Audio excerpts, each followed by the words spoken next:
सभी का फिर से क्लास में स्वागत है। अधिगम की क्लास चल रही थी। अधिगम की क्लास में मैंने कल आपको संज्ञानात्मक अधिगम जो है उसके बारे में बता दिया था। गत्यात्मक अधिगम जो है वो भी हो चुका था। भावनात्मक अधिगम की बात भी हो चुकी थी और संज्ञानात्मक अधिगम के जो दो प्रकार हैं उनके बारे में हो गई थी। एक तो प्रत्यक्षात्मक अधिगम और प्रत्यात्मक अधिगम। आज की क्लास में अपने रॉबर्ट एम गैने ने 8 प्रकार बताए हैं अधिगम के, उसके बारे में अध्ययन करेंगे। तो देखो एक बार, रॉबर्ट एम गैने जो है इसने अधिगम जो है इसके 8 प्रकार बताए हैं। अब ये 8 प्रकार, इनकी एक पुस्तक आई थी, कौन सी? The condition of learning. The condition of learning किसकी पुस्तक है? रॉबर्ट एम गैने की एक पुस्तक आई थी, द कंडीशन ऑफ लर्निंग। इसी पुस्तक में रॉबर्ट गैने ने अधिगम के 8 प्रकार बताए हैं। काफी, ये जो आप देख रहे हो ये पुस्तक है द कंडीशन ऑफ लर्निंग, काफी चर्चित पुस्तक रही थी। इसी में 8 प्रकार जो हैं वो बताए गए हैं गैने के द्वारा। और इस पुस्तक में इसने क्या किया है, एक ढांचा, एक प्रारूप तैयार करके उसको सिलसिलेवार बताया है। जैसे पहले सांकेतिक अधिगम या संकेतों द्वारा सीखना, फिर उद्दीपक क्रिया द्वारा सीखना।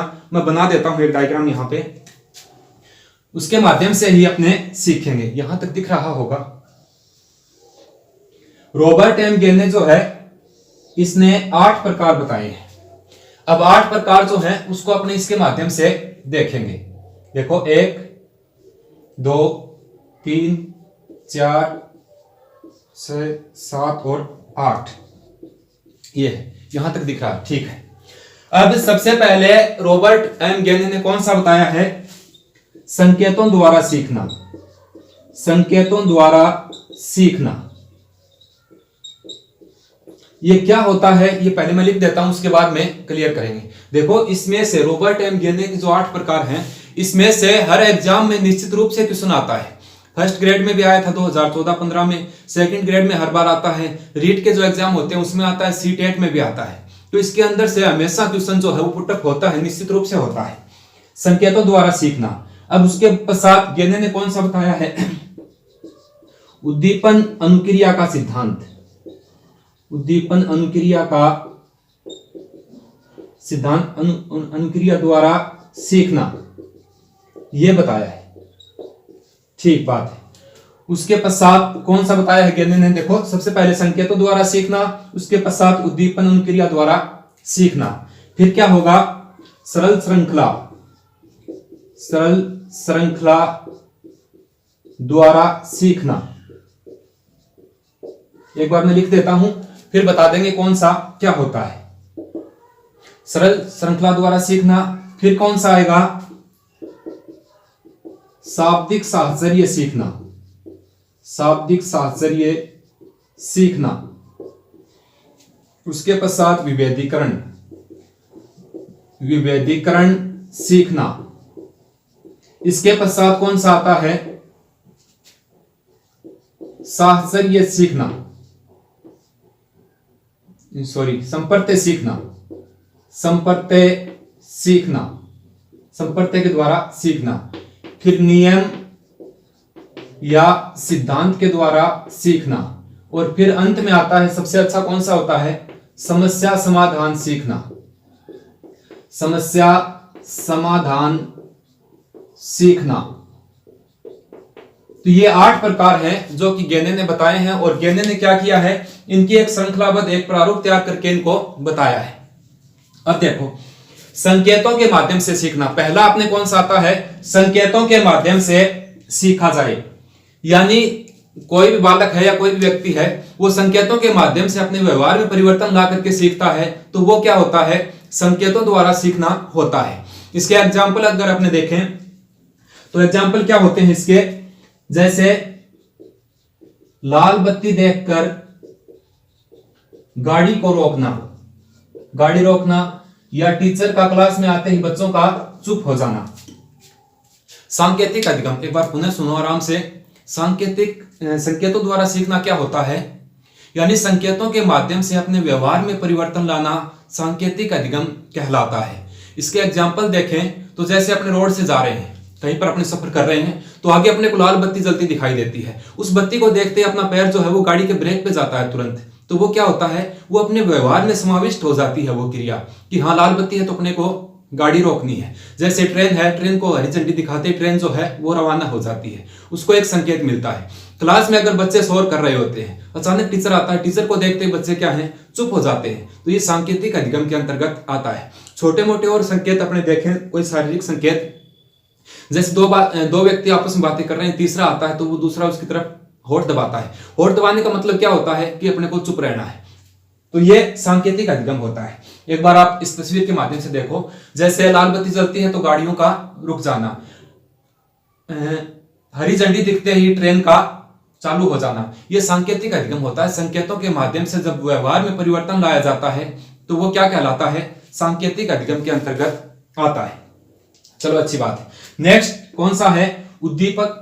अब एक बात और रह गई, सांकेतिक अधिगम जो है, इसको मैं यहां एक बार लिख देता हूं, इधर दिख रहा होगा, दिख नहीं रहा, चलो यही लिखते हैं। सांकेतिक अधिगम जो है ये पावलोव के सिद्धांत पर कार्य करता है। पावलोव का सिद्धांत भी किस पे कार्य करता है, सांकेतिक अधिगम, यानी कि संकेतों द्वारा सीखना, उस पर पावलोव का सिद्धांत कार्य करता है। पावलोव का सिद्धांत जो है, ये प्रश्न ऐसे आया था कि निम्नलिखित अधिगम में से पावलोव का सिद्धांत किस पे कार्य करता है, संकेतों द्वारा सीखना, उद्दीपक द्वारा सीखना, या फिर संपर्क सीखना, या विभेदीकरण सीखना। ये फर्स्ट ग्रेड में आया हुआ क्वेश्चन है। तो संकेतों द्वारा सीखना पावलोव के सिद्धांत पे कार्य करता है। देखो यान पावलोव जो है, उनका एक सिद्धांत था अनुकूलित अनुक्रिया का सिद्धांत, जिसे शास्त्रीय अनुबंधन का सिद्धांत भी कहा जाता है, अनुबंधन का सिद्धांत भी उसे कहते हैं, उसी को ही सीआर थ्योरी कहा जाता है। तो वो सिद्धांत जो है वो सांकेतिक अधिगम, संकेतों वाले अधिगम पर कार्य करता है। अब उस सिद्धांत में पावलोव ने क्या बताया था, वो आप सभी का पढ़ा हुआ है कि पावलोव जो है वो एक कुत्ते को भोजन देता था और उसी समय घंटी की आवाज करता था, यानी पहले घंटी बजाई जाती थी, उसके पश्चात कुत्ते को भोजन देता था। अब कुत्ते को जो है वो उसकी आदत होती है घंटी की, और एक दिन पावलोव ने क्या किया कि घंटी बजाई लेकिन कुत्ते को भोजन नहीं दिया। भोजन नहीं दिया यानी कि घंटी की आवाज सुनते ही कुत्ते के मुंह में लार टपकना शुरू हो गई थी। इससे क्या हुआ, घंटी तो वहां पर अस्वाभाविक उत्तेजक का कार्य कर रही है, यानी अस्वाभाविक उत्तेजक जो है वो स्वाभाविक प्रतिक्रिया को वहां पर करवा रहा है। वो घंटी जो है वो एक संकेत का कार्य वहां पर करती है। तो ये है एक, अपने जैसे खेतों में फसलों को आवारा पशु जो है वो नष्ट कर देते हैं, तो किसान उन पशुओं को बार बार भगाता है, तो किसान तंग आकर खेत में उनका पुतला, समय का पुतला बना करके वहां खड़ा कर देता है। अब वो क्या है, जानवरों के लिए एक संकेत होता है, जानवर उसको समझते हैं कि किसान वहां पर खड़ा है, तो वो उस पुतले को देख करके भाग जाते हैं। तो ये भी किसको दर्शाता है, संकेतों द्वारा सीखना, यानी कि संकेतों द्वारा सीखना पावलोव के सिद्धांत पे कार्य करता है। पावलोव का सिद्धांत था अनुकूलित अनुक्रिया का सिद्धांत, या सीआर थ्योरी, या अनुबंधन का सिद्धांत, पावलोव का सिद्धांत। ये संकेतों द्वारा सीखना इसी पे कार्य करता है। आगे चलते हैं, उद्दीपक अनुक्रिया का सिद्धांत। ये किसने बताया था, ये थॉर्नडाइक ने बताया था। थॉर्नडाइक ने दिया था उद्दीपक अनुक्रिया का सिद्धांत। उद्दीपक क्या होता है, पहले तो ये देखते हैं अपने, वह है वस्तु या स्थिति जो हमें किसी कार्य को करने के लिए प्रेरित करती है, वो क्या होता है, उद्दीपक होता है। उसी प्रकार उद्दीपन होता है, उद्दीपन अनुक्रिया का सिद्धांत।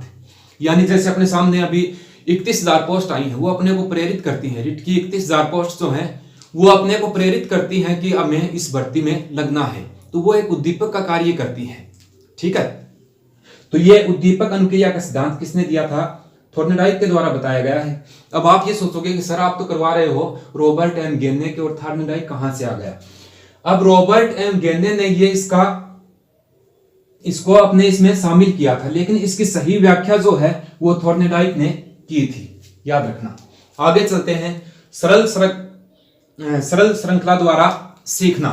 यह क्या होता है, यानी किसी कार्य या किसी चीज या किसी कार्य को क्रमबद्ध रूप से अगर सीखा जाए, क्रमबद्ध सीखा जाए तो वो क्या होता है, वो होता है सरल श्रृंखला द्वारा सीखना। ये किसने बताया है, देखो इसके प्रतिपादक तो हैं गेने। सरल श्रृंखला अधिगम जो है इसके प्रतिपादक गेने को ही माना गया है, और स्किनर जो है इन्होंने भी बताया है, और गुथरी का सिद्धांत जो है इन्होंने भी इसके बारे में बताया है, सरल श्रृंखला अधिगम के बारे में।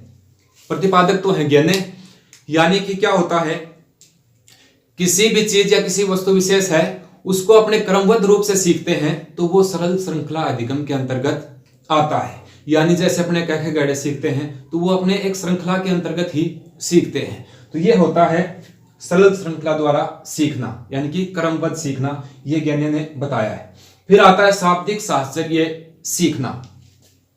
ये क्या होता है, ये होता है शब्दों के माध्यम से, यानी कि शब्दों को रटकर अपने व्यवहार में परिवर्तन लाना शाब्दिक साहचर्य अधिगम कहलाता है। पुनः सुनो एक बार, शब्दों को रटकर अपने व्यवहार में उतारना या उसके द्वारा व्यवहार में जो परिवर्तन होता है वो शाब्दिक साहचर्य को दर्शाता है। अब शाब्दिक साहचर्य जो है इसके बारे में थोड़ी सी इधर बात कर लेते हैं। इधर तक दिख रहा होगा, देखो आसुवेल है, आसुवेल जिसका नाम अपने उसुवेल ही मिलता है।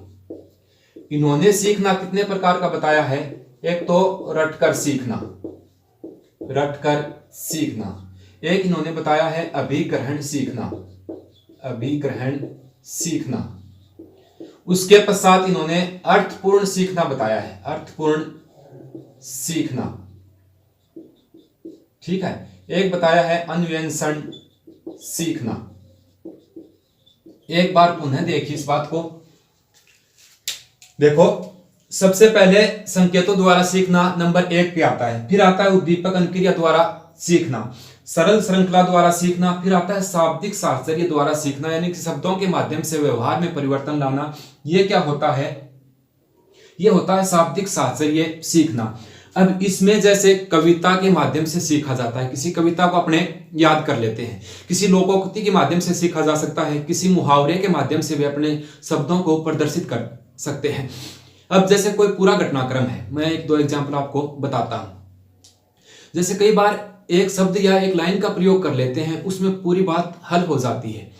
जैसे कोई ये कहे कि कोई बदमाश प्रवृत्ति के व्यक्ति थे, उन्होंने किसी जमींदार जो है किसी किसान की जमीन हड़प ली, समझ गए, तो दूसरा व्यक्ति कहेगा हाँ यार वो उन्होंने गलत किया, तो वो तीसरा कहता है कि जिसकी लाठी उसकी भैंस। तो एक लोकोक्ति के माध्यम से इसको दर्शा देते हैं, यानी शब्दों के माध्यम से दर्शाना, ये होता है, समझ गए। जैसे कोई किशोरावस्था का बालक है, उसके पीछे मान लो पहले कोई घटनाक्रम हुआ है उसके जीवन में, तो दूसरा उससे मिलता है, वो कहता है यार तेरे साथ बहुत बुरा हुआ, तो वो एक जैसे गाने के रूप में कहता है, एक बात ही कहेगा वो उस समय, तो वो क्या कहता है, जो बीत गया है वो अब दौर ना आएगा। यानी कि इसका मतलब ये हुआ कि जो घटना हो गई सो हो गई। तो ये शाब्दिक साहचर्य के अंतर्गत आता है। अब इसी शाब्दिक साहचर्य में क्या बताया है, आसुवेल या उसवेल जो है उसने 4 प्रकार से सीखना बताया है। एक तो आता है रटकर सीखना, एक आता है अभिग्रहण सीखना, एक आता है अर्थपूर्ण सीखना और एक होता है अन्वेषण सीखना। अब ये जो है ये सबसे निम्न स्तर माना जाता है, रटकर सीखना सबसे निम्न स्तर का होता है। सबसे बेस्ट कौन सा होता है, अर्थपूर्ण सीखना। अब देखो ये क्या गुरुजी बताओ, अभिग्रहण सीखना होता है, कौन सा होता है, लिख कर सीखना, लिख कर सीखना, ये भी ठीक होता है लेकिन इसमें समय ज्यादा होता है। इन्वेंशन सीखना यानी कि खोज करके सीखना, खोज करके सीखना। याद रखना आसुवेल ने 4 प्रकार का बताया है सीखना, रटकर सीखना, अभिग्रहण सीखना, अर्थपूर्ण सीखना और अन्वेषण सीखना। इसमें सबसे बेहतर होता है रटकर सीखना और सबसे निम्न स्तर का होता है रटकर सीखना और सबसे बेहतर होता है अर्थपूर्ण सीखना। रटकर सीखना सबसे निम्न स्तर का क्यों होता है, देखो कोई भी बालक है वो किसी एग्जाम को देने के लिए जा रहा है, तो वो क्या करता है, एक रटी रटाई बात को वहां पर देखता है, जैसे वो पढ़ के गया वैसे ऑप्शन वहां पर उसको मिल जाते हैं, वो सेम टू सेम ऑप्शन जो किताब में दिए गए थे वो उस बालक को एग्जाम में मिलते हैं, तो फिर वो क्या करता है उसमें सही कर देता है। अगर एग्जामिनर उसी ऑप्शन के अर्थ बदलकर वहां पर डाल देता है तो वो उसको नहीं कर पाता है, तो वो क्वेश्चन एज ए प्रॉब्लम उसके सामने आता है। अगर उसको अर्थ पता होता है हर बातों का तो वो उस क्वेश्चन को आराम से कर सकता है। जैसे एग्जाम्पल के तौर पे मैं आपको बताऊं कि जैसे वॉटसन की एक परिभाषा है, कौन सी, आप मुझे कोई भी बालक दो मैं उसे कुछ भी बना सकता हूं, ये आ गई। तो किसी बच्चे की रटी हुई कि ये परिभाषा वॉटसन की है, वो करके आ जाएगा। अगर ये परिभाषा ने देकर ऐसा दे दे कि किसी भी बालक को एक अच्छे परिवेश में रखा जाए तो वह कुछ भी बन सकता है, तो वो बालक सोचेगा ये पता नहीं किसकी है, यानी कि अर्थ वही निकल रहा है, समझ गए। तो ये अर्थपूर्ण अगर किसी का सीखा हुआ होता है तो वो उस बात को आसानी से कर सकता है। हाँ, अब विभेदीकरण सीखना। विभेदीकरण सीखना क्या होता है भाई? देखो, जब किसी व्यक्ति विशेष के सामने दो या दो से अधिक जो है विकल्प सामने होते हैं, उनमें से सही विकल्प का चुनाव करके अगर वो सीखता है तो वो होता है विभेदीकरण सीखना। यानी जब हमारे सामने दो या दो से अधिक विकल्प आ जाते हैं, उस समय अपने सही विकल्प का चुनाव करते हैं, तो वो विभेदीकरण सीखना होता है। यानी कि सही उद्दीपक का चुनाव करना। एग्जाम्पल के तौर पे, जैसे अभी आपके सामने रीट की वैकेंसी आई है, इसी समय फर्स्ट ग्रेड की वैकेंसी आ जाए, इसी समय वन विभाग की वैकेंसी आई है। अब जिसमें आप जिस क्षेत्र में आपकी अच्छी पकड़ है, आप उसका उसी विकल्प को चुनते हो, तो ये क्या किसको दर्शाता है? ये विभेदीकरण को दर्शाता है, समझ गए। ये होता है, यानी कि सही विकल्प का चुनाव करके सीखना विभेदीकरण के अंतर्गत आता है। फिर आता है संपर्त्य। पहली बात याद रखना, संपर्त्य का सिद्धांत किसने दिया था? 1964 में केंडलर ने दिया था। केंडलर ने बताया था, पूछा हुआ है किसमें? फर्स्ट ग्रेड में। संपर्त्य का सिद्धांत 1964 में केंडलर ने दिया था। संपर्त्य का सिद्धांत क्या होता है? जो अपने मन के अंदर विचार होते हैं, उन विचारों में अगर उन्नति प्रदान होती है, यानी विचार जब अपने बढ़ने लगते हैं, तो वो संपर्त्य द्वारा सीखना हो जाता है। विचारों के अंदर अपने उन्नति पैदा करना, वो किसको दर्शाता है? संपर्त्य अधिगम को दर्शाता है। 1964 में केंडलर ने ये बताया था, संपर्त्य द्वारा सीखना, समझ गए। अब विचारों द्वारा अगर एक बच्चे के रूप में अपने एग्जाम्पल देखें, तो एक कोई बच्चे की माँ है, वो बच्चे से कहती है कि शेर जो है वो एक भयानक जानवर होता है और शेर जंगल में रहता है, शेर जोर से आवाजें निकालता है। तो बच्चे के माइंड में वो इमेज जो है वो सेट हो जाती है कि हाँ, शेर इस प्रकार का होता होगा, वो भयानक होता है। भले ही बच्चे का देखा हुआ नहीं हो, लेकिन उसके विचारों में क्या है? एक उन्नति होती है, वो अपनी दबाव डालता है मस्तिष्क पर और एक इमेज बना लेता है। तो ये किसको दर्शाता है? संपर्त्य द्वारा सीखना इसको दर्शाता है। आगे जैसे अपने प्रत्ययों में चलेंगे तो क्या होगा, चलो वो उसमें बता देंगे। जैसे कौन सा होता है? एक तो आत्म प्रत्यय होता है। चलो ये आगे अपने प्रत्यय पढ़ेंगे, उसमें बता देंगे, ये अभी काफी लंबा हो जाएगा। संपर्त्य द्वारा सीखना, संपर्त्य किसने बताया था? 1964 में केंडलर ने बताया था। इसके पश्चात नियम सिद्धांत आता है। नियम या सिद्धांत के द्वारा सीखना, ये किसने बताया है? अब इसमें सभी के सिद्धांत आ जाते हैं, स्किनर के भी आते हैं, इसमें गुथरी के भी सिद्धांत भी आ जाएंगे, हल के सिद्धांत भी आएंगे, इसमें पावलोव का सिद्धांत, यानी कि सिद्धांत के माध्यम से सीखना, ये इसमें आता है। उसके बाद आता है समस्या समाधान सीखना। ये सबसे अच्छा माना गया है भाई, सबसे बेस्ट कौन सा है? समस्या समाधान सीखना। अब इस सिद्धांत में यह मानना होता है, क्या होता है इसमें? जब तक व्यक्ति के सामने कोई समस्या नहीं आती है तब तक वह सीख नहीं पाता है। देखो, हम भाषा में कहते हैं ना कि दिमाग जो है वो बादाम खाने से नहीं आता, बुद्धि बादाम खाने से नहीं आती, ठोकर खाने से आती है। जब तक व्यक्ति के सामने कोई समस्या नहीं आएगी, वो निश्चित रूप से नहीं सीखेगा। और समस्याओं से जब वो टकराएगा तब वो समस्या का समाधान करेगा, और समाधान करेगा तो समाधान, किसी भी समस्या का समाधान जितना अपने समय कर सकते हैं इतना दूसरा नहीं कर पा सकता। तो इसलिए इसे समय करते हैं, तो इसे क्या कहते हैं? व्यक्तिगत सीखना भी कहते हैं इसे, ठीक है। ये सबसे जटिल है, इसलिए इसे जटिल सिद्धांत भी कहा जाता है। जब तक व्यक्ति के सामने समस्याएं उत्पन्न नहीं होती हैं तब तक वह अच्छे से नहीं सीखता है, और जब व्यक्ति के सामने समस्या आएंगी, उन समस्याओं का वह समाधान स्वयं करने की कोशिश करेगा या करेगा, तब क्या होगा? समस्या का समाधान होने के पश्चात ही वह सीखेगा। अब ये अंतिम माना गया है और ये सबसे बेस्ट है। सबसे अच्छा कौन सा होता है? समस्या समाधान अधिगम। सबसे निम्न स्तर का कौन सा होता है? संकेतों के द्वारा सीखना। समझ गए? तो ये मैंने आज आपको बताए हैं। रॉबर्ट एम गेने के अनुसार 8 प्रकार होते हैं, और उनकी पुस्तक थी द कंडीशन ऑफ लर्निंग। कब आई थी ये पुस्तक? 1965 में दी थी, द कंडीशन ऑफ लर्निंग। इसके पश्चात गेने ने अपना एक ढांचा, एक प्रारूप तैयार किया था। उसमें सबसे निम्न स्तर का बताया था संकेतों द्वारा सीखना। अब एक बार पुनः थोड़ा सा मैं बता देता हूं। संकेतों के माध्यम से अपने व्यवहार में परिवर्तन लाना, संकेतों द्वारा सीखना कहलाता है, सांकेतिक अधिगम कहलाता है। वही एग्जाम्पल रहेंगे, जैसे लाल बत्ती को देखकर गाड़ी रोकना, टीचर के क्लास आने पर बच्चों का चुप हो जाना, हरी झंडी दिखाने पर ट्रेन का रवाना हो जाना, या होठ दबाने पर कई व्यक्ति उसको चुप होना समझ जाते हैं। समझ गए? तो ये संकेतों के माध्यम से सीखना होता है। पावलोव का जो सिद्धांत है, ये वाला जो आप देख रहे हैं पावलोव का सिद्धांत, इसमें क्या होता है, एक घंटी जो है ये एक संकेत का कार्य करती है। घंटी बजाते ही कुत्ते के मुंह में लार आना, तो ये किसको दर्शाता है? घंटी यहाँ पर एक संकेत का कार्य करती है। समझ गए? तो ये संकेत को दर्शाता है। ये एक बार पूछा गया था कि पावलोव का सिद्धांत अधिगम के किस सिद्धांत पे कार्य करता है? संकेतों द्वारा सीखना, इस पे कार्य करता है। चलो नेक्स्ट आगे चलते हैं। उद्दीपन अनुक्रिया का सिद्धांत, यानी किसी भी उद्दीपक की प्रतिक्रिया करके सीखना क्या होता है? उद्दीपक अनुक्रिया का सिद्धांत कहलाता है। और थॉर्नडाइक ने यह बताया था। सरल श्रृंखला अधिगम द्वारा सीखना, यानी किसी भी चीज को, किसी भी कार्य को अपने क्रमबद्ध रूप से करके सीखते हैं तो वो सरल श्रृंखला अधिगम के अंतर्गत आता है। इसमें इसके प्रतिपादक तो हैं गेन ने, और इसकी सही व्याख्या की थी स्किनर और गुथरी ने। हल ने भी बताया था कुछ इसके बारे में। एक बार देखो, ये इसके अंदर आ गया, इसका मतलब इसका प्रतिपादन तो रॉबर्ट एम गेन ने ही है, लेकिन इसको इस चीज को यहां से निकाल करके स्किनर जो है इसकी पूर्ण व्याख्या करते हैं, और गुथरी ने भी इसकी व्याख्या की है। समझ गए? तो इसकी व्याख्या करने वाले तो स्किनर और गुथरी है, लेकिन इसके प्रतिपादक सरल श्रृंखला के गेने को ही माना जाता है। शाब्दिक शास्त्रीय अधिगम कौन सा होता है? शब्दों के माध्यम से शब्दों को रटकर अपने व्यवहार में परिवर्तन लाना कौन सा होता है? शाब्दिक शास्त्रीय अधिगम जो है ये माना जाता है।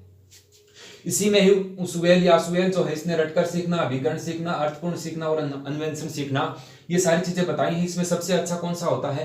अर्थपूर्ण सीखना, और सबसे निम्न स्तर का रटकर सीखना होता है। अन्वेषण सीखने को ही खोज करके सीखना कहा जाता है।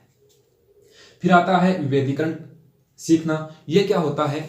जब हमारे सामने दो या दो से अधिक विकल्प सामने हो और उनमें अपने सही विकल्प का चुनाव करके सीखते हैं तो विभेदीकरण सीखना होता है।